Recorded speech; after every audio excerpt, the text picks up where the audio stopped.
Jocelyn. Hello, kuya. Kuya. Ilang taon ka na, kuya? 21 po. 21. Nag-aral ka na sa ng college? Ano yan? Working student? Nga na, dahil naman po. Bakit? Hindi ka na nag-aaral, kuya? Amo po nag-aral. Ah. Tapos, hindi, paano yun? Hindi ka na nagtatrabaho? Hindi na po. Ah. Akala ko kasi working student ka. Noong una. Noong una. Ngayon, nag-uwi na. Bakit? Ay, palibasa walang pasok ngayon, no? Same brick. Okay.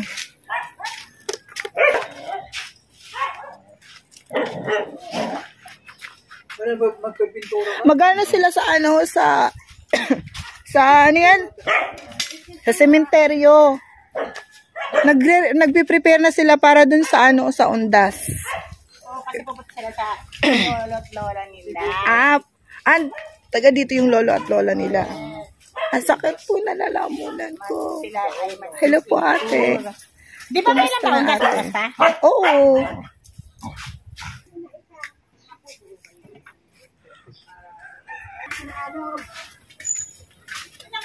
Ay, ate. Ko po, my gosh. Musta po, ate? Musta yung musta nung bagyo dito? Nag-evacuate kami. Saan kayo nag-evacuate? Dito? Okay. Oy, kuya, dito ka na. Alog, dali na alog. Nahihiya si kuya. Makakalingap, nahihiya po si kuya. Dito ka na, bebe ko. So, anong grade ni na kuya? Design. Ikaw? Grade 11 po. Grade 11. Dito pa rin siya nag-aaral, ta? Sa Compre. Sa Compre. Sa Dunsol? Walang high school dito? Wala po. Ay, Diyos ko, ang hirap pala. Kasi lahat sila doon. Elementary lang nandito. Ay, ang hirap pala. Kasi walang high school dito. Kumpre lahat.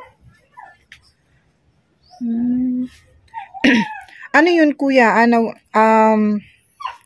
Di ba yung pangatlo mo yun, Tena? Hindi siya yung nagtatrabaho na Kasama rin niya sa support niya. Pero ngayon, umuwi na. Bakasyon.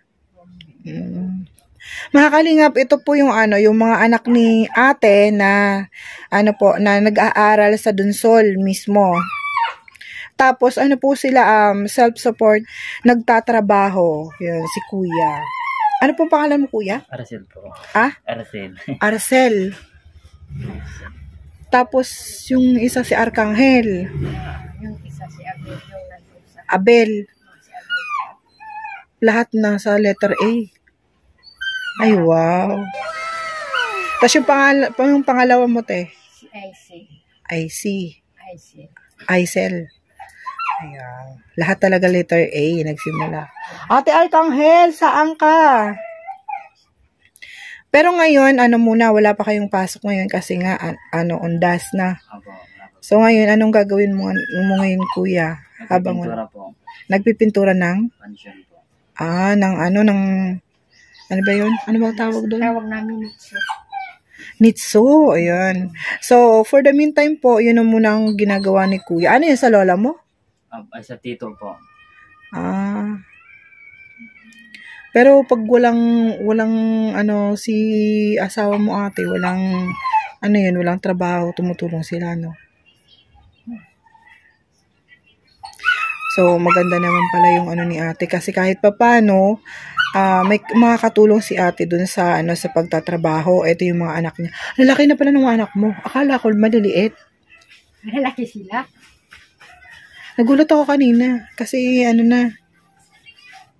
Tapos yung isa mahihain. Para si Arcangel lang din. Jill, dito ka, Jill. Dali na, Bula. Bula. Ay, oo. Ay, sus. Dali na. So, ngayon lang po talaga kami nakabalik dito kasi may inaasikaso po kami. Tapos, sabi ko sa kanya, bago ka mag-iba yung lugar, sabi ko, balikan muna natin sila ate. Sabi niya nga, Saan lugar man? Albay po. Malilipat na po siya ng Albay. Pero, meron pang natitira dyan. Kasi sabi ko, pag baka December, nandito naman na din kami. Malay mo tayo, nandito din kami. Kasi may may palaro kasi ako sa mga bata. So, nandito talaga ako nung. Tapos, di ko pa nga, kasi kung magtatrabaho din ako. Basta pasalit-salit na lang din yung trabaho ko. Yeah. So, yun. Thank you so much, Kuya, sa pag mo na ma-interview ka. Thanks so much po. Nay! Ayan, si Kalinga Puse, may dalang bigas. Ayan po, si Kalinga Puse. Ayudang Anong ayuda? ayudang pang kusina. Ayudang pang kusina. Nanggaling kay Ate Christy. Ate Christy ulit. Nanggaling po ito kay Ate Christy, yung bigas. Salamat po, Ate Christy. Ibabalik ito sa inyo ng siksik-liglig at pag-umako ng Panginoon Diyos. Naway marami pa inyong matulungan. Sinong kasama mo dito, Nay? Aking dalaga. Saan? Si Jill. Si Jel, Ate andyan si Jel. Uy, meron siyang mga alaga. Ay, yung alaga niyang dalawa. Nagtatago si Ate Jel. 5. Yung dalawang nandoon, anak niya yun. Yung dalawang nasa labas na pumunta sa sementeryo. Hindi yung ang ibig ko sabihin, sinong pamilya na nandun sa sementeryo? Bakit merong... Ay, yung kapatid nung papa niya. Kapatid ng papa nila. Yung mamaya, doon man sila sa bundok, yung ulam nila, yung magulang. Andito man, magkahiwalay man. Kaya nagmamadali sila. Yung isa doon sa ngayon, pangmalasga sila. Kapatid ng papa nila. Mamaya, doon naman sa bundok, sa kanilang lolo naman. No. Kaya pala, sabagay, lahat naman ng tao ngayon ay busy sa sementeryo. Mga nagpipintura. Kasi bukas ang araw kapiyastahan. Kapiyastahan ng patay. Yung bang tawag doon? Oo. Piyesta ng patay. Sa amin nga, hindi ko nga alam kung maglilinis na din kami. Doon. Wala, nililinis na rin. Kanya-kanya naman Hindi sila. ko pa natsambahan si tatay. Yung... Nasa lao tata si tatay. Yung sweetheart mo. Nasa labas pa. Nandun na naman sa laot. Hindi. Malaot. Maalon man yata. Siguro nagmamasid-masid yung tubig. Maglao. Hindi ko talaga natsambahan si tatay para kahit na paano makakwentuhan ko lang. Para makumpleto ba? Kasi dapat yun, may pizza, may araw para hindi makaalim. Hindi pwede yung basta siya huhuligin. Kahit gabi, kung halimbawa gabi man siya malaot, di wala din siya. Wala rin. Kaya dapat talaga kumbaga nag-schedule siya pag siya na. No.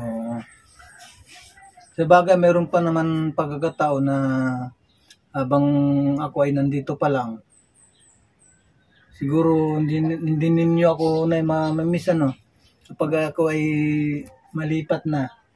Ba't hindi mamimiss?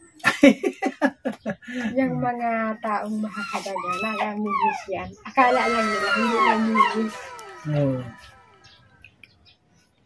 Yung minsan nga lang nakita.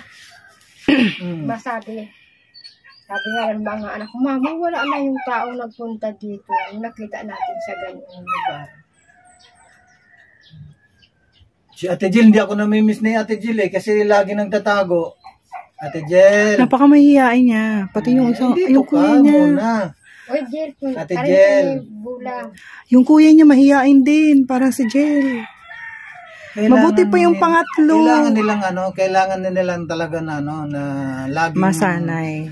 No, masasanay din 'yan. Sa una lang naman Hindi sila yung pangalan ko. Sa una naman ay pag hindi kilala. O, Jill, naingay yung aso. Baka nag-ihi na yun doon. Kung papalipat naman yun ng lugar. Oo. Kasi pag Dito ka muna, Jill. pag nag-ihi siya, gusto Ate niya. Jill. Jill, Ay, yung tubig tayo nung bumaha dito, hanggang saan lang. hindi man pero malakas ang agos niya. Hindi naman siya lumaki. Hindi man siya naglaki, hindi man ito naabot. Pero yung agos niya, mabilis. Natutuyo. Ay, tapos sinong naiwan dito nung Ay, ang aking dalawang binata. Ay, yung dalawang binata ang naiwan dito. Nung bagyo. Bagyo. Buti ang sisipag din pala nila, te. So, Eh, yung isa daw nagtatrabaho yun, pero ngayon hindi na. Panganay mo. yung panganay ko, gusto na umuwi din. Siyempre ba, pag nag-trabaho, gusto na magpahinga. Kasi pag may amo, ibabalik. Sa bagay. Pag di nakapahinga na, hindi, siguro ulit. Pero may balak pa rin siya magtrabaho. May pa rin siya, kasi sabi niya, may eskwela pa siya. Hindi man namin yung kaya kung kami lang. Dapat tulong-tulong kami. Pero kahit papaano, buti na lang yan. Kasi may man lang siya. Yung hindi katulad ng ibang di ba? Nakatambay. Oo, nakatambay. Eh siya, may naiisip siya nga, may naiisip siyang gawin. Oo, paraan. Para makatapos siya. Kaya sabi nga niya sa akin kanina, pahinga muna siya ngayon. Kasi same break lang din naman Pero pagdating ng pasukan ulit, yun na naman. Yun na sabi niya. Kaya sabi ko, okay lang naman din yan. Kasi sabi ko, para makapagpahinga ng kahit na ilang araw lang, diba, makapagpahinga siya. Kasi kung dire-diretso trabaho, gusto din naman niyang makapagpahinga. Kasi syempre nagtatrabaho siya, nag-aaral. Pagod din naman. Oo. Kahit sino naman, kailangan ng pahinga. Tapos ngayon, ma-extra daw sila. Kasi mayroon niya kang dapat pintura pang iba. O di maganda yun, ate. Maganda yun kahit papaano may naisip siyang kahit papaano may naisip silang may pagkaka-extrahan. Hindi sila natetenga. Kahit nung isang araw, aring isa yung nandini. Apo. Ewan ko, nakipaghakutan yata yan. Kung anong ginawa yan. Babayad daw sa kanya, bigas. Di maganda. Kaya sabi ko, yung aking mga anak, kahit kami ganito ang buhay. Tulong-tulong. Kasi kung naman, katulad ng iba dyan na wala. Kung nakatingga yung tatay, nakatingga yung nanay, nakatingga din sila. Wala. Kayang-kaya naman magtrabaho. Gutom na. Kasi ang sabi ng aking mga anak, pag nagsisikap, marami yung posibilidad na kung sakali meron tutulong, yung kakulangan, may pandagdag na. Kasi ngayon lang naman yan, ngayon lang naman yan, malay mo, soon. Baka may isa kang anak na umangat or dalawang anak na umangat dahil sa pagtitiis, dahil sa pagsisikap. Diba? Malay mo dun. Yeah. Sabi ko nga, wala amang nakakaalam ng bukas. Oo. Basta kasi, nagsisikap. Oo. Kasi may awa ang Diyos. Sabihin nga natin na, ganito yung nila, ganito yung buhay nila. Pero hindi nila alam yung ginagawa ng mga anak mo.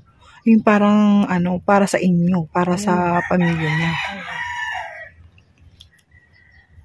Kasi malay mo, one day, di ba? One day, may isang ka na. Pero panganay ko, nung ginayon niya sa Himagaan, grade 8 siya na papunta dito. Lakad lang yan pagpasok. Pagbalik, lakad na naman. Sumasakay lang yan pag tag-ulan. Hindi ang galing, di ba? Kaya yun ang sabi nila. Kaya sila nag-aaral para makabawi sila nung pisahan. Oo, tama. Tama yun, may goal ang anak mo. May goal siya. Kumbaga, may pangarap siyang may pangarap, yung goal na gusto nilang maabot, kahit na mahirap, talagang pinipilit nilang Sabi abutin. nga nila, libre man daw ang mangarap. Pero Yes, dapat totoo. sabayan ng Oo, gawa. sikap. At andyan yung pagtsatsaga, pagsisikap, then, ano pa bang tawag doon? Kailangan din gagalaw ka. Kasi kung hindi ka gagalaw, Wala. gusto mong umangat, wala kang mangyayari. Walang, kung magsasalita ka lang na gusto mong magsikap, walang mangyayari. Walang mangyayari. Kaya sila, pag sinabi nila, kailangan, kung hindi man nila ngayon magawa sa susunod na Nagulat araw, ako susunod- kanina kasi sabi ko, ang gwapo pala ng anak ni ate. Ang gwapo ng mga anak mo, te. Kaya, yung isa ko, yung dalaga kong isa maputi, yung kagaya din ng panganay ko. Gwapo nga ng anak mo. Lalo na si Arkanghel. Kayo manggilang ang kulay. Pero hindi naman siya katamtaman lang yung niya. Pero maganda. Maganda yung mga anak mo, te. Kaya kumbaga hindi kung magtatrabaho sila, matatanggap ka agad. Sabi ko nga sa kanila, ngayon pa lamang natuto na sila. Oo. Kasi yung pagpapahalaga sa pinaghirapan, alam na nila. Si aring panganay ko na niya yung hirap na lakad niya pagpasok. Aring namang isa, kailangan niya makatapos kasi gusto niya maging ganyan. Oo. Kaya mo lang, te. Aring isa kong lalaki, kaya daw malay siya mo, te. nag-aaral, nangangarap siya. So, Malay mo, te. Di kahit na malayo na si Jose, malay mo, pag balik-balikan ka pa rin niya. kasi ang Diyos, nandyan man lang ang Oo. Diyos. Kaya walang imposible. Oo, walang imposible sa kanya. Basta, nagpe-pray ka, tapos may kasama kang, May sabay na gawa. Oo, walang imposible yun. Imposible. Kasi, Uy, bula yung aso, malibok na. yun ang pinaka, Pasok mo. sabi ko nga kay Jose, yun ang pinaka gustong-gusto ko sa tao. Kasi, yung gusto kong, sabi ko nga sa kanya, yung mga taong mga deserving talaga na matulungan ay yung katulad nyo. Kasi, hindi kayo yung katulad ng ibang, yung mga anak, di ba? Pag tinulungan lang. Pag sila yung tinulungan, ang sabi nila, dapat dumating yung panahon na sila yung makatulong din sa nangangailangan. Ako talaga, since talaga nung bata pa ako talaga gustong-gusto ko makatulong. Tapos, nung nagtrabaho ako ng Manila, kasing edad ko lang yung panganay mo. Basta may makita akong yung sa mga kalsada, ako nun, nagbibigay ako. Lalo na yung sa mga SM, di ba, yung sa labas, yung nagkumakanta, kahit ba sabihin natin na, may mga sindikato dyan, binibigyan ko sila. Siyempre. Iba man yung yung bigay nila kaysa sa naghahawak Minsan sa kanila. pagkain, kinakain nila. Tapos masabi sila, salamat. Ang sarap kaya makatulong, Tapos te. may iba pa ang nasabi, salamat, bahala na sa iyo ang Diyos. Kaya nga yung ginawa kong may ginawa din akong charity every December. Hanggang kahit na wala ako sa bahay, pinagpapatuloy ko pa rin yun. Basta every December uuwi ako ng bahay. Ginagawa ko pa rin yun. Halos ilang years na din. Ginagawa ko yun. Pasalamat ako kasi kahit pa paano may mga konting, may mga sponsor na tumutulong sa akin. Sabi ko nga, sana madagdagan yung sponsor ko kasi nga, magkakaroon ako ng feeding program. Dadagdagan yan. Magkakaroon ako ng feeding program. Kasi ang Diyos, hindi napayag yan na Hindi na dahil, nung time na nagkasakit kasi ako, te, parang inano ko na yan na, sige, gusto ko lang gumaling para sa anak ko. Pero may gagawin akong isang bagay na gustong kong gawin talaga na makatulong din ako. Every is Ilan may anak mga mo? school supply. Isa po. 5 years old pa lang. Tapos nagbibigay ako ng mga school supplies. Yun ang ginagawa ko every December. Nagkakaroon ako ng parang party-party. Sa may likodan ng bahay namin. Ay, bahay namin yan. Ganyan. Tapos sa may likodan ng bahay namin, lalabas lang namin yung sound system namin. Tapos doon na lang ako nagpapalaro. Magpapakain, doon na lang din. Pero last year, sa eskwelahan, kasi hindi ko kinaya.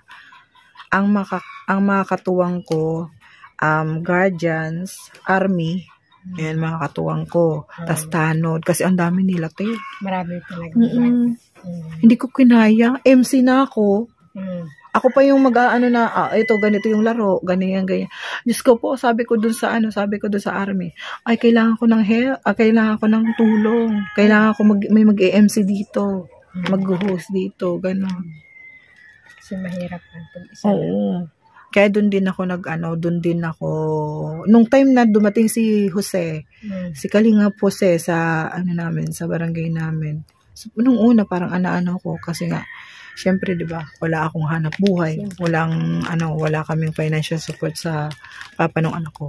So yun ang ginawa ko muna. Pinag-isipan ko muna kung kung magiging masaya ba ako sa pag ganito. Kasi yun din naman ang ginagawa ko, tumutulong din ako. Kahit pa paano, nakakatulong ako ng kahit konti. Di sabi ko, push ko na to. Kasi yun din naman ang gusto kong gawin eh. Ayun. Kaya saya. Ang sarap sa pakiramdam na makakatulong ka sa ibang tao. Kaya sana sila ate, sila kuya, yung mga anak mo, te. Sana ganun din yung nila. Kahit na sabihin natin na mahirap lang tayo, basta yung makakatulong tayo, kahit konti lang yan, basta masaya tayo, yung bukal sa loob natin. Kaya, sa paunti-unti, maraming taong natutuwa. Oo nga, ate.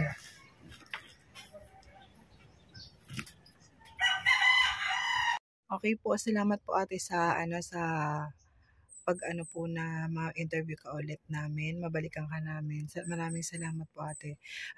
Babalik na lang po ulit kami pag may time kami ni Kalinga po yan.